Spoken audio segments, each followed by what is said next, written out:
Assalamualaikum warahmatullahi wabarakatuh. Tadi pun, halo semuanya, perkenalkan nama saya Nasyo Khalila Hanafiah. Apa kabar teman-teman? Semoga dalam keadaan sehat walafiat ya. Pada hari ini kita akan membahas tentang hakikat ilmu fisika dan keselamatan kerja di laboratorium. Sebelum kita memulai, ada baiknya kita berdoa terlebih dahulu. Berdoa mulai.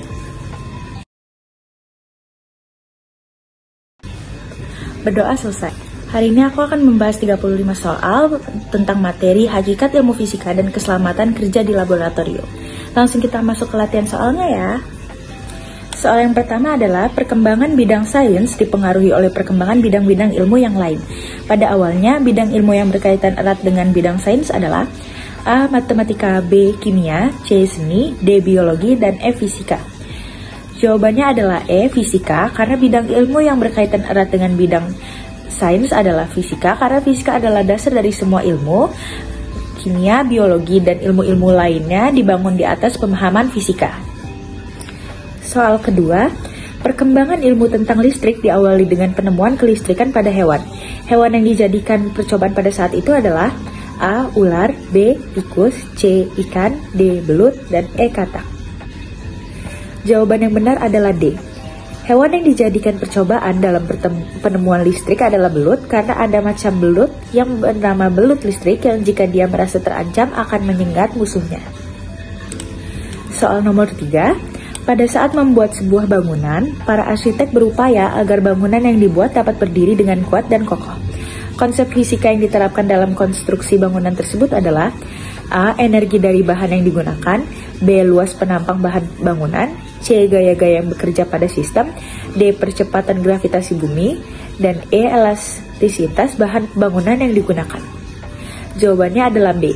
Konsep fisika yang diterapkan pada pernyataan tersebut adalah luas penampang bahan bangunan, karena pada pernyataan tersebut disebutkan tentang bangunan yang jika ditetapkan pada ilmu fisika akan mengarah pada konsep luas penampang yang disimbolkan sebagai A. Selanjutnya soal nomor 4, konsep fisika yang berkaitan erat dengan tekanan darah adalah A. Tekanan hidrostatis, B. Hukum 3 Newton, C. Getaran dan gelombang, D. Elektromagnetik, dan E. Kesetimbangan benda tegar. Jawabannya adalah konsep yang berkaitan dengan tekanan darah adalah tekanan hidrostatis, karena tekanan hidrostatis adalah tekanan yang diakibatkan oleh gaya yang ada pada zat cair. Jadi pilihan yang benar adalah yang A. Selanjutnya soal nomor 5. Pembuatan rumusan masalah dalam penelitian berdasarkan A. Instrumen penelitian, B. Latar belakang, C. Analisis data penelitian, D. Tujuan penelitian, dan E. Simpulan hasil penelitian. Jadi jawabannya adalah yang D, karena sebelum menentukan rumusan masalah, kita harus menentukan untuk apa kita melakukan penelitian. Selanjutnya soal nomor 6, pada saat seorang dokter bedah tulang sedang merawat pasien yang sedang mengalami cedera tulang, dokter tersebut menerapkan konsep fisika. A. Jarak dan perpindahan, B. Energi kinetik dan energi potensial, C. Keseimbangan benda dan katrol, D. Energi dan daya listrik, dan E. Induksi elektromagnetik. Jawabannya adalah yang E, karena konsep pada pernyataan tersebut masuk ke dalam konsep induksi elektromagnetik, karena induksi elektromagnetik terdapat di dalam sinar Röntgen untuk meröntgen tulang. Jadi pilihan yang benar adalah yang E. Selanjutnya soal nomor 7, dalam sebuah penelitian ada langkah menentukan hipotesis penelitian. Hipotesis penelitian akan terjawab setelah A. Merumuskan masalah, B. Menetapkan tujuan, C. Mengumpulkan data, D. Membuat simpulan, dan E. Membuat syarat.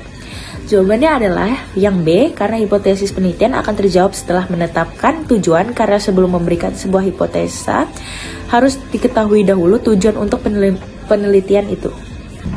Selanjutnya soal nomor 8, sumber rujukan yang digunakan dalam bab 2 dasar teori berikut ini yang memiliki kedudukan paling tinggi adalah A. Buku referensi bahasa Inggris, B. Opini masyarakat, C. Majalah atau buletin, D. Artikel jurnal hasil penelitian, E. Koran atau surat kabar. Jawabannya adalah yang D, karena sumber rujukan kedua yang digunakan dalam bab 2 dasar teori yang memiliki kedudukan paling tinggi adalah artikel jurnal hasil penelitian. Soal nomor 9, memiliki rasa penasaran yang tinggi terhadap suatu fenomena alam yang terjadi di lingkungan sekitar merupakan sikap ilmiah yang berkaitan dengan A. Jujur, B. Objektif, C. Terbuka, D. Rasa ingin tahu, dan E. Bertanggung jawab. Jawabannya adalah yang D, rasa ingin tahu. Rasa penasaran yang tinggi terhadap suatu fenomena berkaitan dengan sikap ilmiah. Rasa ingin tahu karena rasa heran terhadap suatu fenomena tertentu. Selanjutnya, soal nomor 10. Sikap peneliti yang mau bekerja sama dengan orang lain, menerima kritik dan saran orang lain, dan mau memberikan pengalamannya dengan orang lain terkait dengan hasil penelitian yang telah dilakukan adalah sikap ilmiah. A. Jujur, B. Bertanggung jawab, C. Rasa ingin tahu, D. Objektif, dan E. Terbuka. Jawaban tersebut adalah yang E, karena sikap ilmiah tersebut adalah sikap terbuka. Sikap terbuka artinya yaitu mau bekerja sama dengan orang lain, menerima kritik dan saran orang lain. Selanjutnya, soal nomor 11. Di bagian akhir laporan hasil penelitiannya, seorang peneliti menyantumkan referensi yang digunakan dalam penelitian yang telah dilakukan. Hal ini berkaitan dengan sikap ilmiah. A. Terbuka, B. Bertanggung jawab, C. Jujur, D. Objektif, dan E. Terbuka. Jawabannya adalah yang A, karena berkaitan dengan sikap ilmiah terbuka, karena terbuka adalah sikap yang memberikan informasi atau pengalamannya kepada orang lain. Selanjutnya, soal nomor 12. Seorang peneliti harus memiliki sikap pantang menyerah dan berusaha untuk mengulangi lagi pada saat penelitian atau eksperimennya belum berhasil. Pernyataan ini berkaitan dengan sikap ilmiah. A. Objektif, B. Jujur, C. Kritis, D. Kreatif, dan E. Tekun. Jawabannya adalah yang E, karena sikap pantang menyerah berkaitan dengan sikap tekun. Sikap tekun adalah sikap yang tidak mudah putus asa jika hasil penelitiannya tidak sesuai dengan yang diharapkan. Selanjutnya, soal nomor 13. Alat dan bahan berikut ini yang tidak memerlukan perlakuan khusus ketika digunakan dalam kegiatan di laboratorium adalah A. Bahan kimia, B. Gelas kimia, C. Neraca pegas, D. Alat listrik, E. Pembakar spiritus. Jawabannya adalah yang B, karena alat yang tidak memerlukan perlakuan khusus adalah alat gelas kimia, karena gelas kimia praktis digunakan, bentuknya seperti gelas pada umumnya. Selanjutnya, soal nomor 14. Perhatikan data berikut ini. 1. Korsleting, 2. Aliran air, 3. Kebakaran, 4. Bahan kimia berbahaya. Sumber kecelakaan di laboratorium dapat disebabkan oleh A. 1 dan 2, B. 2 dan 4, C. 2 dan 3, D. 1, 3 dan 4, dan E. 2, 3 dan 4. Jawabannya adalah yang D. 1, 3, 4, karena menyebabkan kecelakaan di laboratorium yang fatal dapat membahayakan peneliti. Selanjutnya, soal nomor 15. Arus listrik yang sangat berbahaya bagi tubuh manusia memiliki kuat arus dan frekuensi masing-masing. A. 70 mA dan 50 Hz, B. 50 mA dan 50 Hz, C. 30 mA dan 50 Hz, dan D. 20 mA dan 50 Hz, E. 10 mA dan 50 Hz. Arus listrik yang searah yang rendah dapat menyebabkan otot terpaku pada posisinya, sehingga korban tidak dapat melepaskan genggamannya pada sumber listrik. Akibatnya, korban terkena sengatan listrik lebih lama sehingga terjadi luka bakar yang berat. Jadi jawabannya adalah yang B, 50 mA dan 50 Hz. Selanjutnya, soal nomor 16. Berikut ini yang tergolong bahan padat yang tidak mudah terbakar adalah A. Kayu, B. Karet, C. Kertas, D. Plastik, dan E. Kaca. Jawabannya adalah yang E, karena kaca merupakan bahan yang kuat dan tahan panas sehingga kaca tidak mudah terbakar. Selanjutnya, soal nomor 17. Berikut ini zat cair yang tidak mudah terbakar adalah A. Benzana, B. Air, C. Ether, D. Aseton, dan E. Alkohol. Jawabannya adalah yang B. Air, karena air memiliki titik didih yang berbeda dari jenis zat cair lainnya sehingga menyebabkan air tidak mudah terbakar. Selanjutnya, soal nomor 18. Berikut ini yang bukan fungsi dari pemadam kebakaran adalah A. Mengurangi kontak dengan oksigen, B. Menurunkan suhu bahan yang terbakar, C. Memperbesar nyala api, D. Mengurangi reaksi berantai, E. Memberantas penyebaran api. Jawabannya adalah C. Fungsi pemadam kebakaran adalah untuk memadamkan api, sehingga yang tidak tepat untuk fungsi pemadaman kebakaran adalah memperbesar nyala api. Soal selanjutnya adalah soal nomor 19. Kebakaran pipa paralon menghasilkan gas A. Karbon monoksida, B. Belerang dioksida, C. Hidrogen sulfida, D. Amoniak, dan E. Hidrogen klorida. Jawabannya adalah yang E, karena PVC diproduksi dengan cara polimerisasi monomer vinil klorida, karena 57% masanya adalah klor. PVC adalah polimer yang menggunakan bahan baku minyak bumi terendah di antara polimer lainnya. Selanjutnya, Soal nomor 20. Pembakaran karet busa dan akrilik menghasilkan gas A. Asam sianida, B. Karbon monoksida, C. Amoniak, D. belerang, dioksida, dan E adalah asam klorida. Jawabannya ada yang B. Karbon monoksida adalah gas yang tidak berwarna, tidak berbau, dan tidak berasa. Secara alami, gas CO yang dihasilkan dan masuk atmosfer lebih sedikit dibandingkan dengan yang dihasilkan manusia. Dari kegiatan manusia, CO diproduksi dari proses pembakaran yang tidak sempurna dari bahan yang mengandung karbon. Selanjutnya, berikut ini yang tidak tergolong dalam bahan kimia oksidator adalah A. permanganat, B. belerang, C. perklorat, D. metisil peroksida, E. asam parasetat. Jawabannya adalah yang D. Oksidator adalah senyawa yang memiliki kemampuan untuk mengoksidasi senyawa lainnya atau biasa yang dikenal dengan senyawa menerima elektron. Jadi jawabannya adalah yang D. metisil peroksida. Selanjutnya soal nomor 22.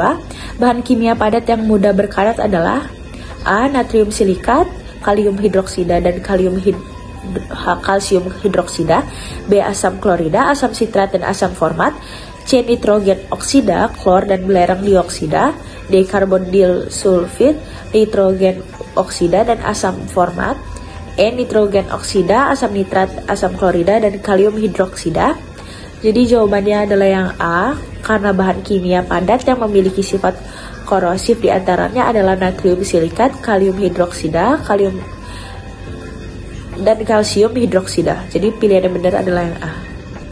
Selanjutnya soal nomor 23. Bahan berikut ini yang tidak mudah meledak adalah A. natrium hidroksida, B. amonium nitrat, C. nitroselulosa, D. trinitrotoluen, dan E. nitrogliserin. Jawabannya adalah yang A. Bahan yang memiliki sifat tidak mudah meledak adalah natrium hidroksida, karena natrium hidroksida adalah bahan kimia yang tidak mudah terbakar.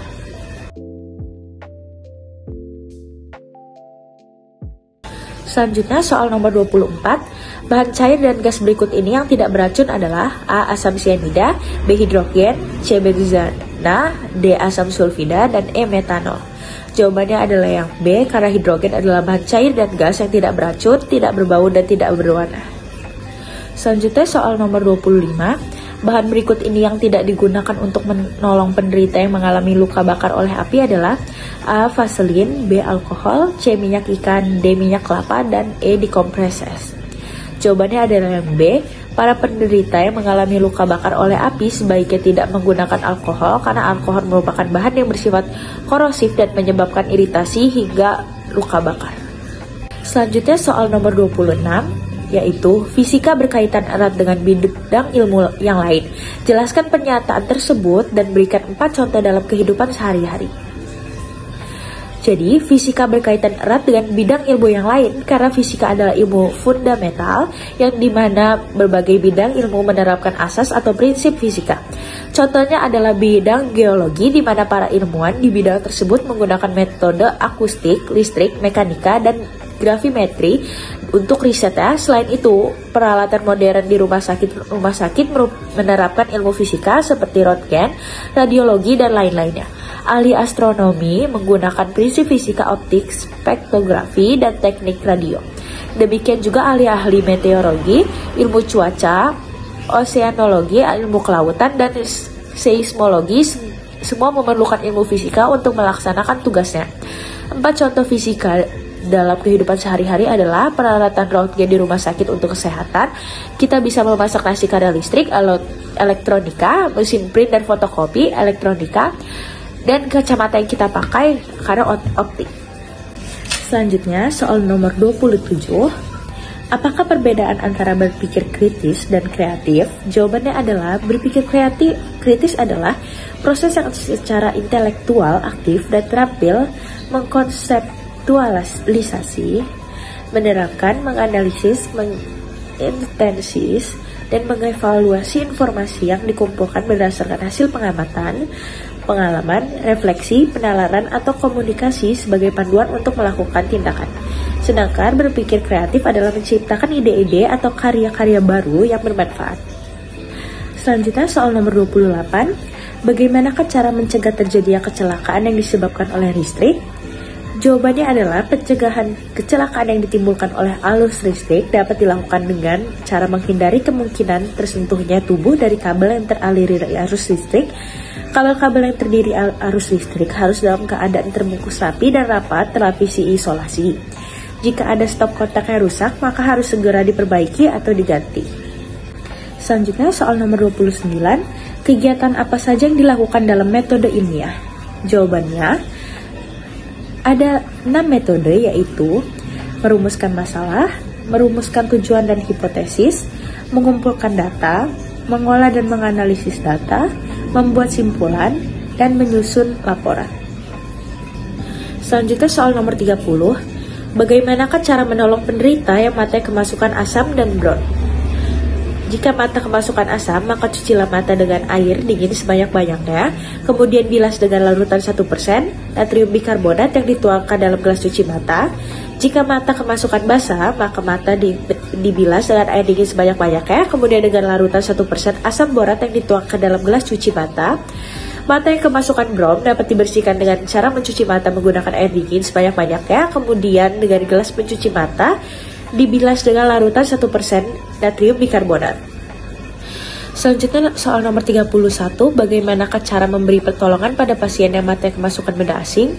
Jawabannya adalah mata yang kemasukan benda padat atau debu dapat ditolong dengan cara mencuci tangan dengan bersih, kemudian dengan bantuan ibu jari dan ibu telunjuk bukalah kelopak mata penderita, kemudian mintalah penderita untuk mengedip-edipkan matanya. Jika benda padat atau debu tersebut sudah terlihat, basahilah sapu tangan dengan air, kemudian tempelkan pada debu atau benda yang akan diambil dari mata. Jika benda sulit untuk dikeluarkan, maka tutuplah mata penderita dengan kapas, kemudian bawa ke dokter.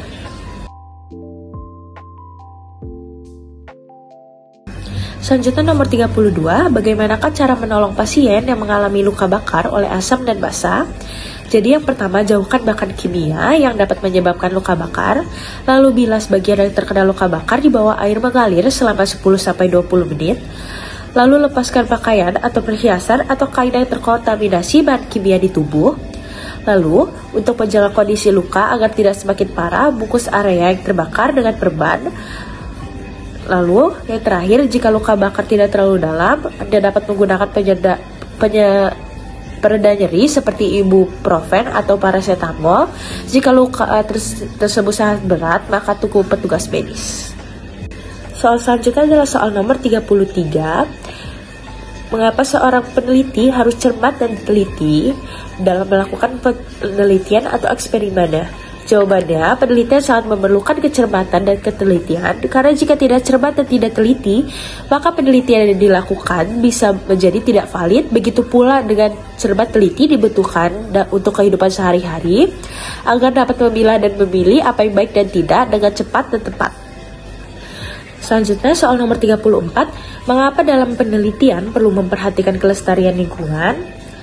Karena seorang peneliti harus memiliki sikap peduli terhadap lingkungan.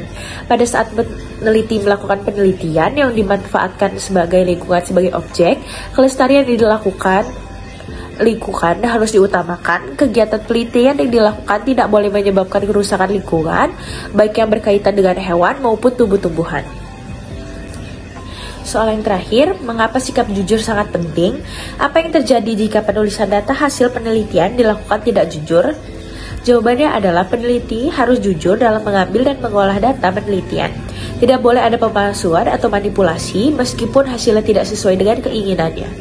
Jujur dalam pengumpulan bahan pustaka, pengumpulan data, pelaksanaan metode, dan prosedur penelitian, serta publikasi hasil, jujur pada kekurangan atau kegagalan metode yang dilakukan. Kejujuran sangat penting karena hal ini yang menunjang keberhasilan penelitian dan bentuk tanggung jawab sosial serta moral peneliti. Ketika peneliti melakukan pelanggaran terhadap etika ini, sanksi yang dikenakan disesuaikan dengan bentuk pelanggaran. Ternyata fisika sangat mudah ya, asalkan kita sering berlatih. Jangan lupa belajar dan baca bukunya ya. Sekian pembahasan soal dari saya. Wassalamualaikum warahmatullahi wabarakatuh.